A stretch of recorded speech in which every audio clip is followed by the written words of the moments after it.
Hey listeners, Nat here.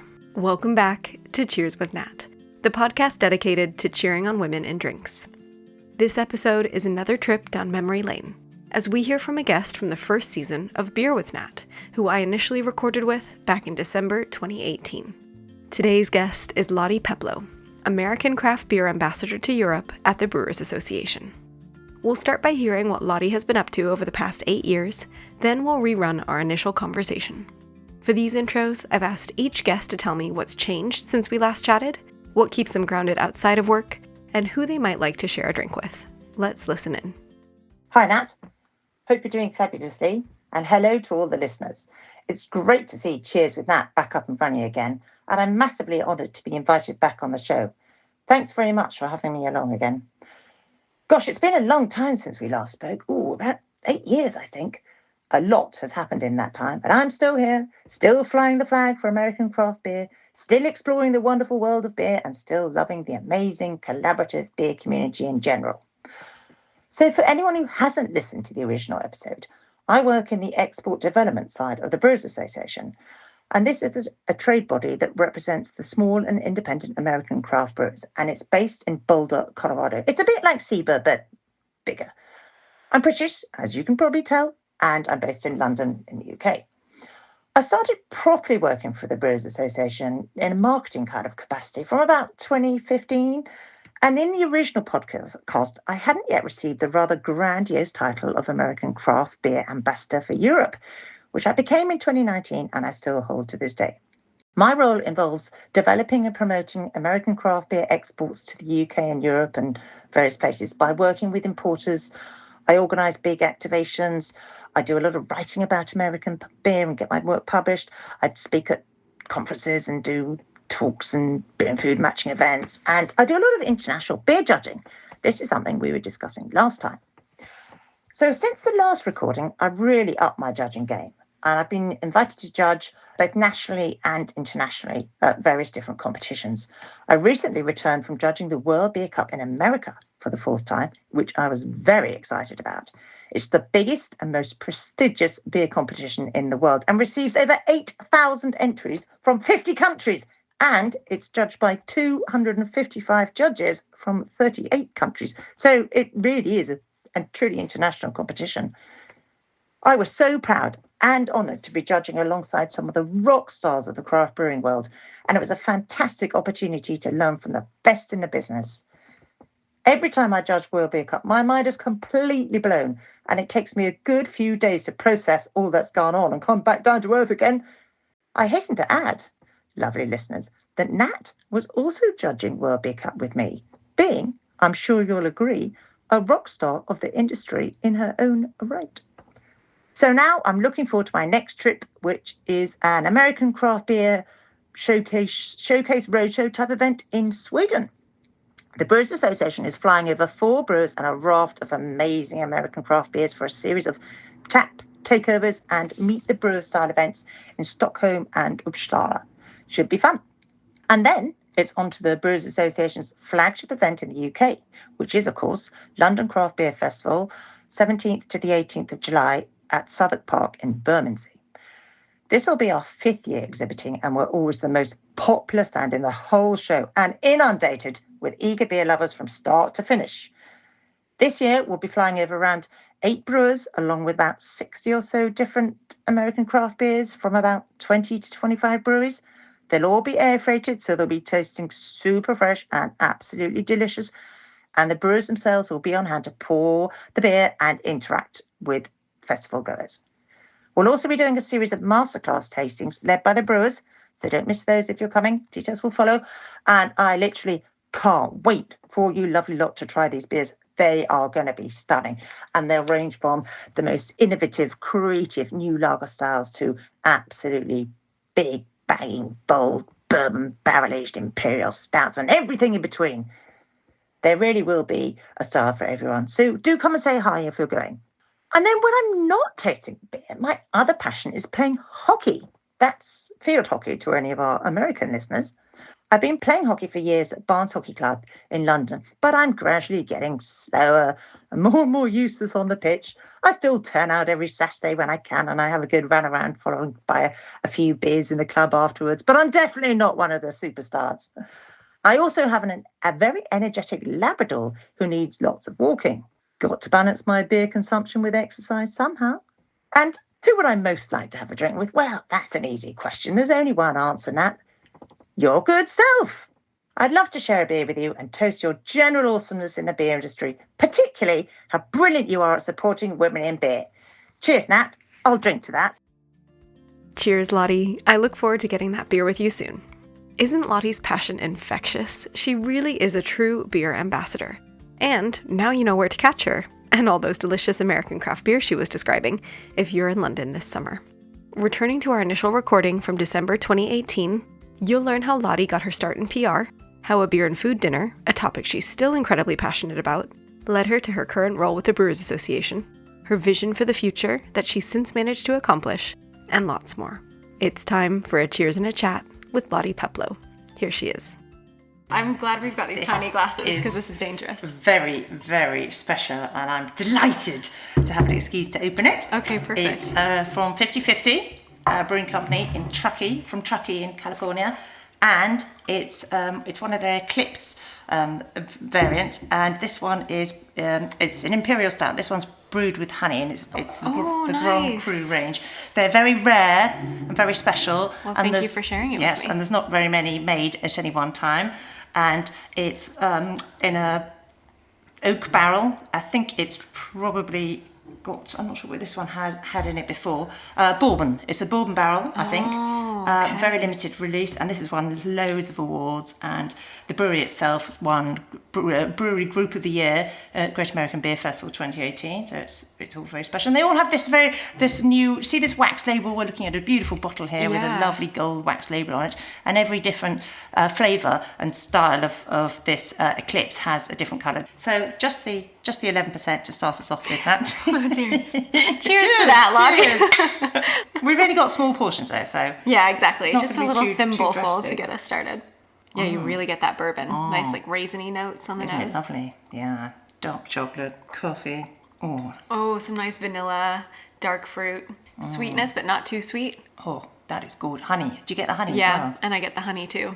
That's like, talk about winter warmers. It's really Christmas, for isn't a cold day out. Isn't yeah, that this is perfect. I get loads of prune too. Yeah. Really jammy, datey characters. Stuff. Yeah. Not the spice, but all those dark fruits you would normally find in a Belgian style. Oh, this is nice. I can understand why they've won some awards for this one. Isn't it smooth though? Yeah. It's just absolutely velvet down your throat. Dare I know? 11%? 11%. God. Deadly. Okay, we'll be careful. Let's get started. You own your own public relations company, Peplow PR, your last name, which you founded 20 years ago. And one of your main clients, who you do a lot of your great work for here in the UK, is the United States Brewers Association, the trade body for small and independent craft brewers in the States. We are going to have plenty of time to talk about the BA because you do lots for them.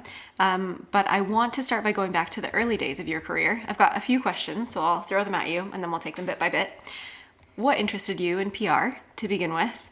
What sort of clients did you work for when you first got started in the business?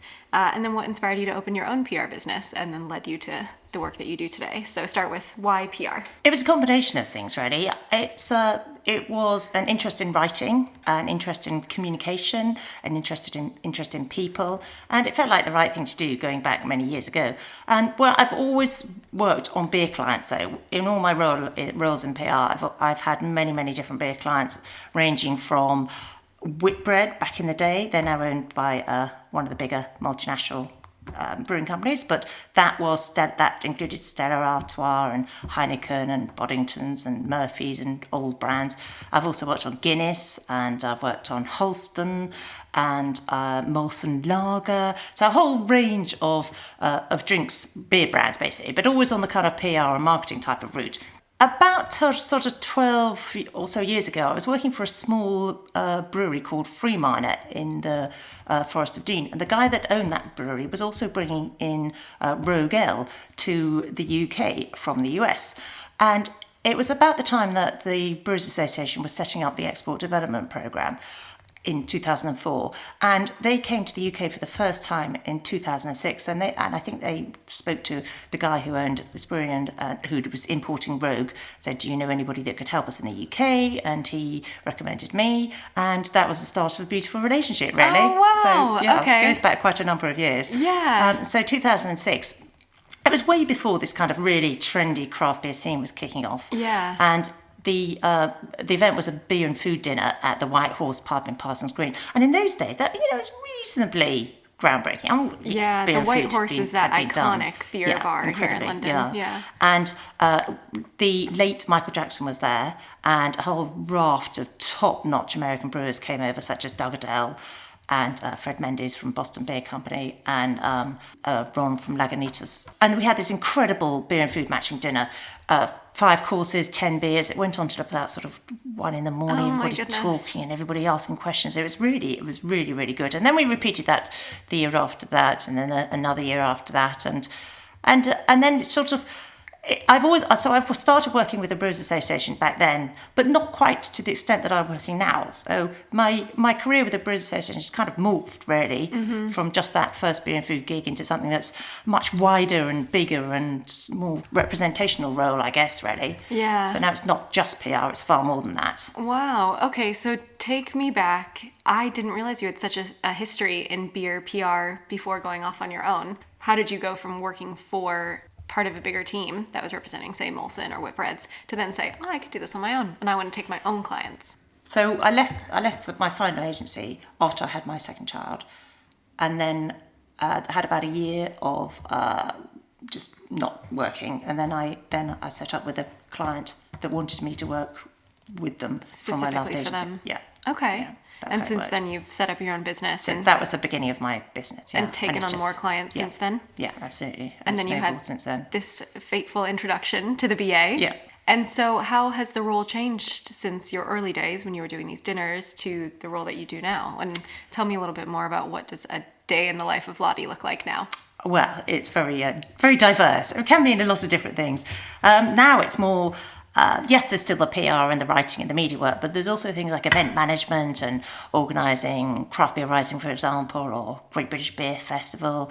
And then there's also importer liaison, just talking to the importers, checking everything's okay, seeing what they're doing, finding out what they're bringing in, and talking to the US Embassy, because what I do is funded by the USDA. Oh, wow. Yep. Okay. That's the US Department of Agriculture. Yep. So they provide a grant to the Brewers Association to promote American produce overseas. Internationally, so yeah. I come under that pot kind of thing. Okay. So I do a lot of liaison and work with the US Embassy here in London and telling them what we're up to and showing them all the great work that the Brewers Association is doing and the rise of American exports to the UK and just making sure they're totally up to speed with what's going on. Yeah, so that's fascinating. In fact, only a couple of weeks ago I was in The Hague talking to all the European countries about American craft beer. There was a big workshop all about the Brexit and marketing strategy and all that kind of thing. So I'm called a cooperator, and people that work in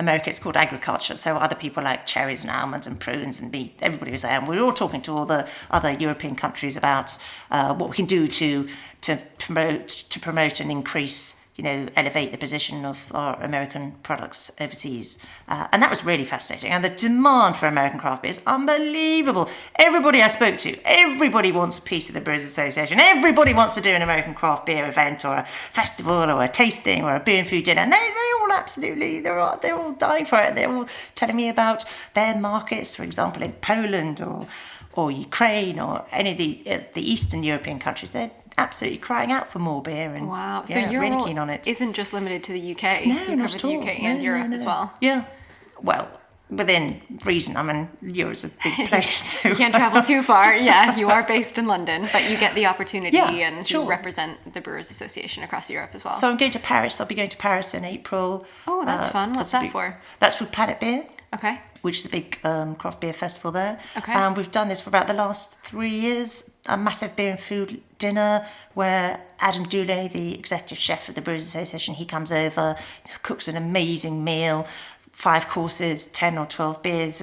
I get the journalists and the press and the media there, and we all have a fantastic meal, and they go away and write about it. And it's a really good way of broadening reach about American craft beer. Yeah, definitely. And so we'll be doing that again in next April.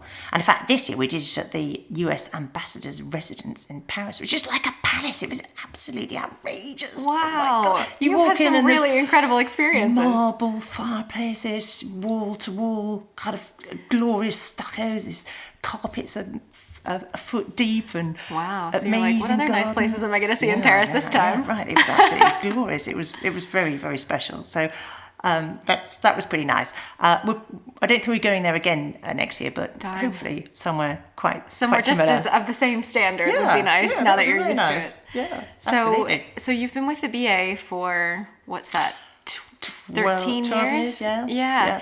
And definitely the beer scene in the UK has changed Yeah, significantly absolutely. during Yeah, those times. hasn't it just? So how have you seen the UK beer scene change, and then how has that reception for American beers changed during that time too?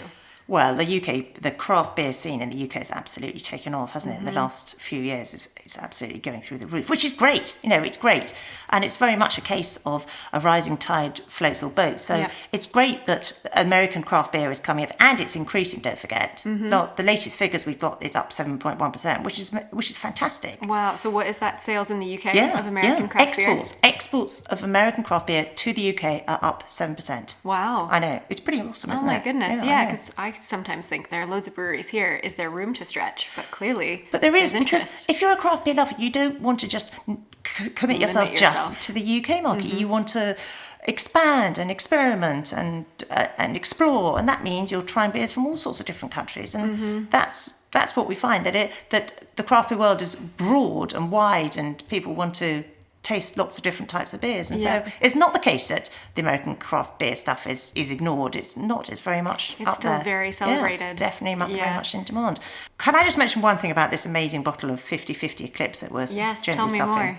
On the back of it is a very special little symbol here, and it's an upside down bottle of beer with the word independent on it, and it's the new Brewers Association Independent Craft Brewer seal, and it was introduced because in America there's a huge interest in independence and finding out where your beer comes from, because a lot of what happens is the big multinational brewers are buying up some of the craft breweries and pretending that they're craft, because they can see that craft brewing is growing and maybe not just the mass market stuff. So they're buying up formerly craft brewers and passing them off as their own, which is causing confusion to the beer drinking. So the Brewers Association created this little symbol here, which they put on, anybody is allowed to adopt it. It's free of charge, and so far over 4,000 breweries have adopted it. Oh my which is pretty goodness. awesome, yeah, and it represents 85% of all craft beer volume. Wow, across the United States. Across the United States.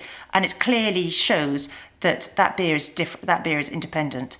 So only small and independent brewers get to use Are that able symbol. to sport that Yeah. seal. Wow. So I know, can you it's- tell me, I'm from the States, so I'm familiar with the BA, the Brewers Association, but for listeners in the UK who don't know it as well, who does the Brewers Association represent? What's its purpose in the States? It's a trade body, and it's designed to promote and protect the small and independent craft brewer. It has about 4,500 brewery members and about 46,000 home brewer members. Oh my goodness, Yep. okay. And it's all about providing industry insights, statistical research, educational tools, provides grants for things like new hop research, and advocates big time at a federal and congressional level for Yep. things like tax relief and duty relief and that sort of thing. Writes and produces a whole load of resources. Some of them you can see, like here, best practices guide and beer and food pairing guides and draft quality manual, and they're all available on the website completely free of charge to download. So it's a resource for its members to go to and help the breweries, and it produces material on sustainability and waste and safety and traceability and all that kind of thing, and all these amazing events like Great American Beer Festival and Craft Brewers Conference and Savor, and it publishes magazines and is a real force for the good, total and utter force for the good. I'm familiar with the BA from the great data that they provide, showing the growth of the craft beer industry in the US and abroad. The resources, like you mentioned, the draft quality manual, which is really integral if you're studying for the Cicerone, for example. So that's really exciting that they touch on all these different touch points. not only in the US, but now internationally as well, to help support US beers around the world. But they're so the Brewers Association is so credible in that. It's so authoritative, and people respect it massively. It's just, I'm totally in awe of what they do, and I'm so proud to work for the Brewers Association here in the UK and Europe. I'm unbelievably honoured. I really am. Aww. It's a privilege. It's a total privilege, and I know there are people that would give their right arm to do what I do. So to get to do this kind of role. So I never lose sight of the fact that I'm in a lucky position. Yeah. And I'd like to think some of that respect and credibility kind of just a tiny bit might rub off on me. Shines on you a little bit. That would be great. Well, you do have reasons to command some authority and some credibility. In 2017, you achieved your beer sommelier, and then just last month, you qualified as a certified Cicerone. So you have gone and achieved your own certifications and qualifications in beer. Why did you decide to go get those certifications? Why was that important to you? I think one needs to show credibility and show that you have knowledge and that you have been educated on the beer road to a certain level. And I think also being a woman in beer, you need some sort of platform to speak from. It shows you know what you're talking about. I hope it shows you know what you're talking about. I think the beer sommelier was a good thing for me to have here in the UK, but I wanted to go down the Cicerone route because it's more recognised in America. Yeah, and certainly. All the Brewers Association people have Cicerone, and it's certainly more internationally recognised. So that was the reasoning to do that one. And yeah, it's great. No, it does make me feel very proud of myself, to be honest, right, because it was so hard. Yeah, I was going to say that. And how difficult was that slog? Because I know I was with you alongside it. Oh, it was a nightmare. The worst thing about Cicerone, you have to wait, as you know, you wait 6 weeks for the results. So within these 6 weeks, I was convincing myself I'd failed. Yeah. I totally had convinced myself. It's a very long 6 weeks, just thinking, did I nightmare. answer that the right way? Did I not? Do I really know the history of this beer? Blah, blah, blah. Oh my goodness. But you made it. I made it, thank God. You've got lots to celebrate. Thank you.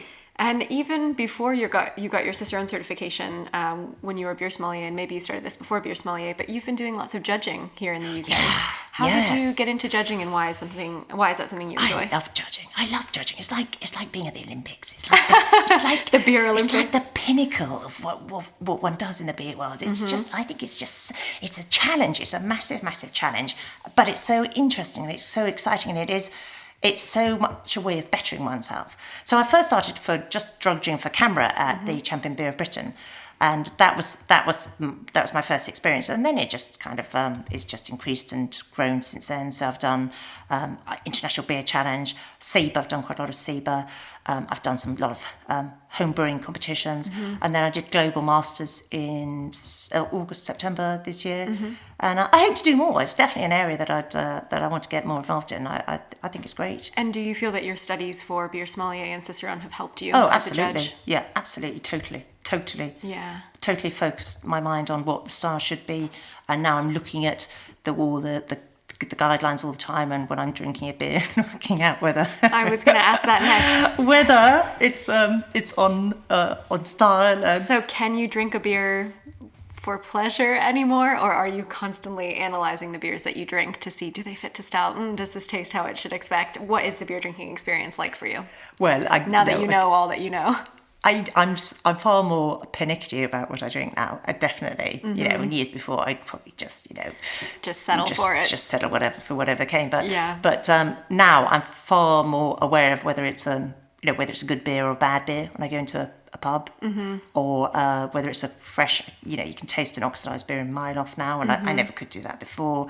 So it's training one's palate to recognise these flaws and to appreciate really good beer when you get it. Yeah. Like, for example, the other day I was in a local pub, and I had the very first pour from the barrel, a very fresh barrel of Fuller's ES beer, and it's absolutely gorgeous. Oh, it really that sounds was. nice. Yeah, it hasn't sat there long at all, so you get the first one. It was absolutely straight out of the barrel because they were changing it in front of me. So and things like that you can tell. You appreciate quality so much more, and totally. you appreciate knowing what's gone into the beer to make it taste the way that it does. Absolutely. Have you always been a beer drinker? So you said some of your early PR clients were beer related. Was that because of a love of beer, or did you discover that through your work?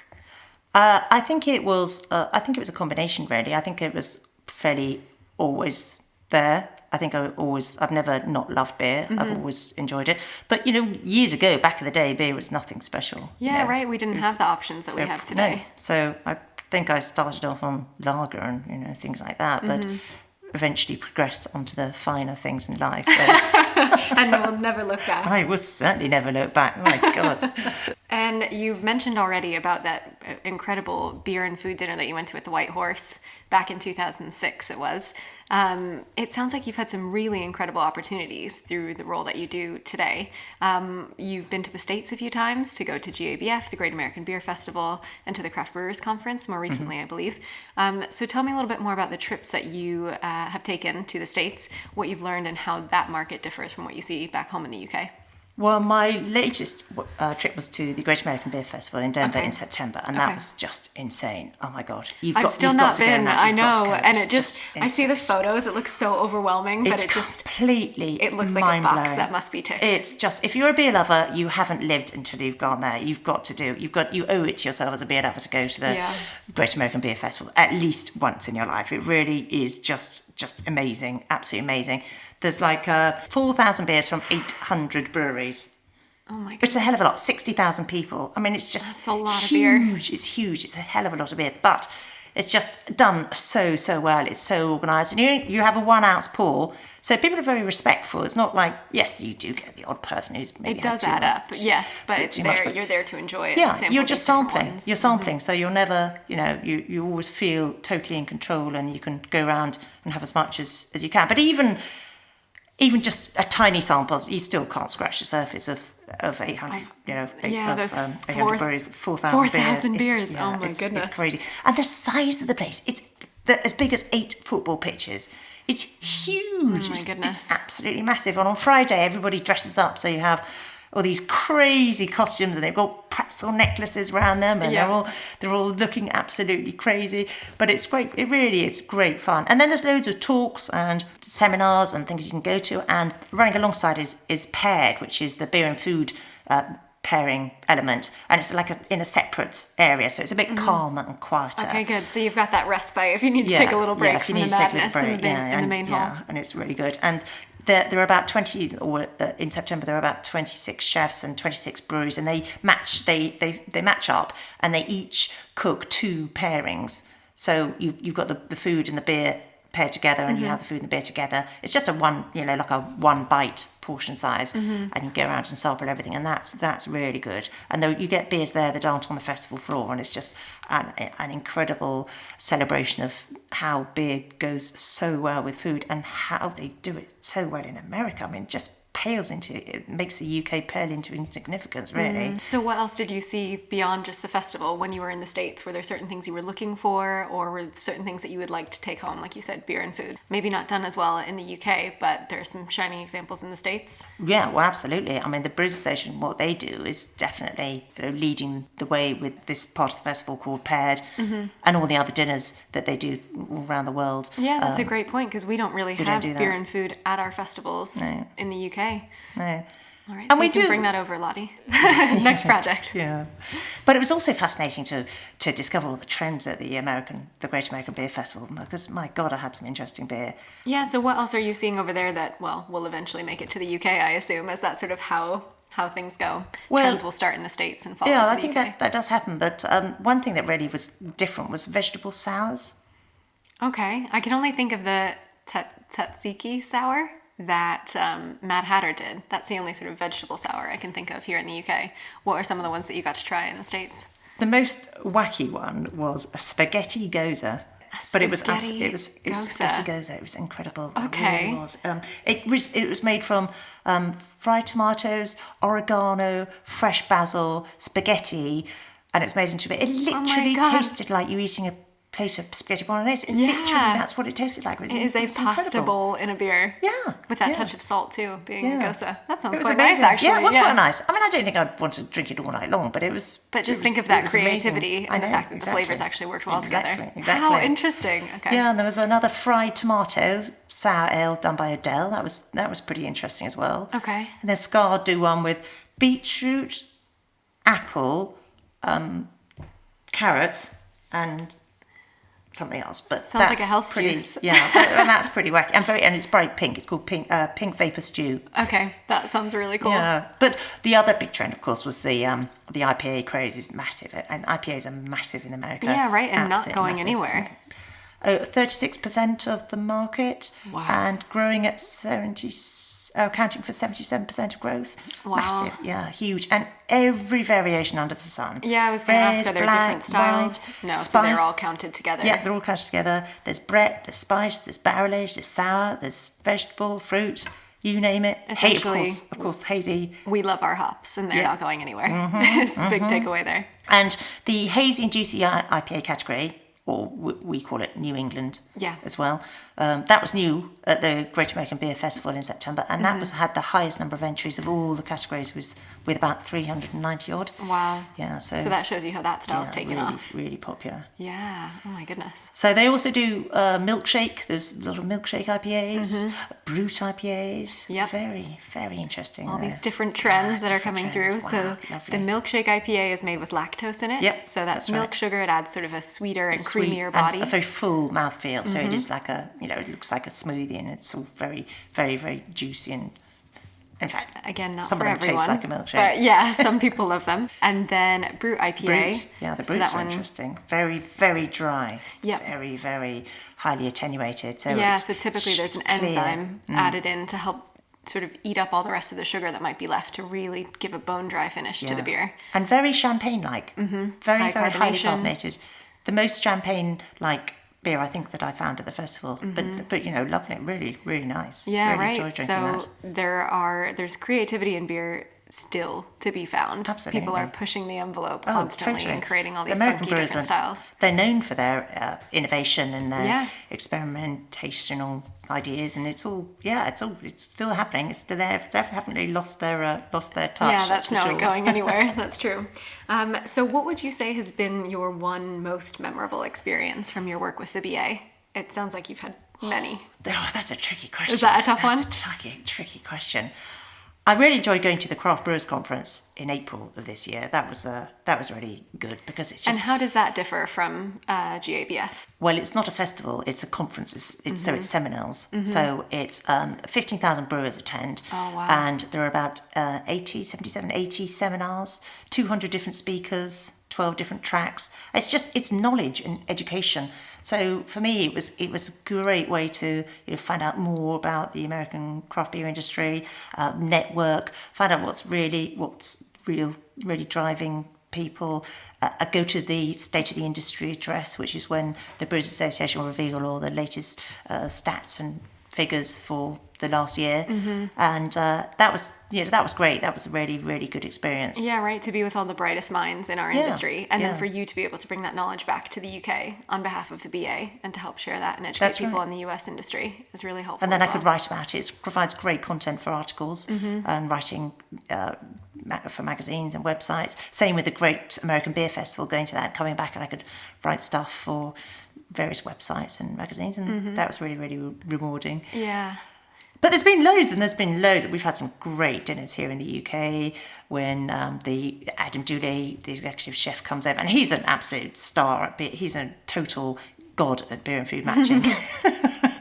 And we always go to these. We've all got to have our people to look up to. We go to great restaurants. The last one was a Brat, which is a new, very trendy restaurant in Shoreditch, Okay. and had amazing things like a whole grilled turbot matched with 2 different beers. Wow. 5 courses again. And it's the idea of taking beer and sort of putting it in a new context sometimes, so people start to think about beer differently. Yes, it has a place at the dinner table, at the high-end dinner table, That's with exactly- different flavors that yeah. you wouldn't think of it normally matching with. Yeah, exactly. That's exactly what we're trying to showcase and just elevate the whole image of beer and food. So it's not just it's an afterthought or Down the pub with your down the friends. pub or have a pie and a pint kind of thing. We want Yeah. it to be far higher perception of it, and show people how just the range of flavours in beer goes so well with food, because there's so many different flavours in beer. Arguably many more than wine. Wine, Yeah. you've just got red wine, white wine or rosé, but beer, you've got the whole gamut of ingredients and flavours and styles, and I defy anyone to say they don't like a beer or they can't find a beer that goes well with a certain food, because there's always something you can pick out. There's always something in an IPA or a sour or a stout that's going to match well with what you're eating. So it's a huge opportunity. But the UK are a little bit slow compared to the US. It's all right. It just gives us room to grow. Things to work on. Yeah, let's hope so, yeah. That's my positive take anyway. We'll get there someday. And with your help, someday sooner than it would have been without. Yeah, let's hope so. What, of the different parts of your job, what aspect do you enjoy the most? So you've got writing, speaking, events. Tell me more, and then you let me know what your favorite is out of all of the different touch points of your That's job. a tricky one as well. I love the writing aspect, and that's really interesting, particularly new subjects or doing or even writing in my own name, because I do a lot of byline stuff, and sometimes I write in my own name too, and that's really fun. And I love the judging. I love doing that. Going to the events is great. Organising the events. I mean, the Craft Beer Rising's coming up in February. Yeah, that's going to be awesome. I'll be here before we know it. Yeah, I know. So we'll probably have about up to 20 different breweries coming over, maybe 50 different beers, and the brewers themselves usually come as well. Maybe about 5 or 6 brewers. They'll come over and do tastings and talks, and that's amazing as well. Yeah. It's difficult to say pick one thing out over anything else, because I really enjoy. I love what I do. It's so much fun, and I love beer. I love the beer. I love tasting the American beer. Probably a bit too much. It's all right. That's why we're passionate about what we do. Exactly. If we didn't like beer, we wouldn't be here. So that's allowed. Exactly. And now, is the Brewers Association your only client? This is what you spend all of your time on? Yes. I've got this. Aren't you lucky? I've got this one client. This tiny. They're a cleaning. They're a cleaning range, and I've been trying to get rid of them. Push them out the door a bit. So many years. And that's too funny. I mean, they probably only do about a few minutes a month. Yeah, it's a very small amount of your time, and you're like, but I want all my time on beer now. They're hanging on in there, sadly. That is too funny. Maybe it's good to look outside of beer every now and then. Who knows? And speaking of outside of beer, so what are the things that you like to get up to outside of the beer world? I know you've got a family, you've got a new puppy, you play field hockey. That's all I know about your hobbies. Well, that's pretty good. That's pretty good. What else do you do? Yeah, the hockey's a big thing. In your free time. I love playing hockey. That's every Saturday. And we say hockey in the I know you guys call it field hockey, but it's just hockey here. It's just hockey, because we don't have anything else. Hockey in the States is, when you lose your teeth and you're on ice. That's ice hockey, isn't it? Yeah, it's aggressive. Yeah. Maybe that's you. I don't know. Maybe you are skating on the ice and punching people's lights out. It's on Astro these days as well, so it's not even on a field. Okay, so we'll just call it hockey. Yeah. So I've played hockey for years and years and years, slowly getting worse and worse and slower and slower.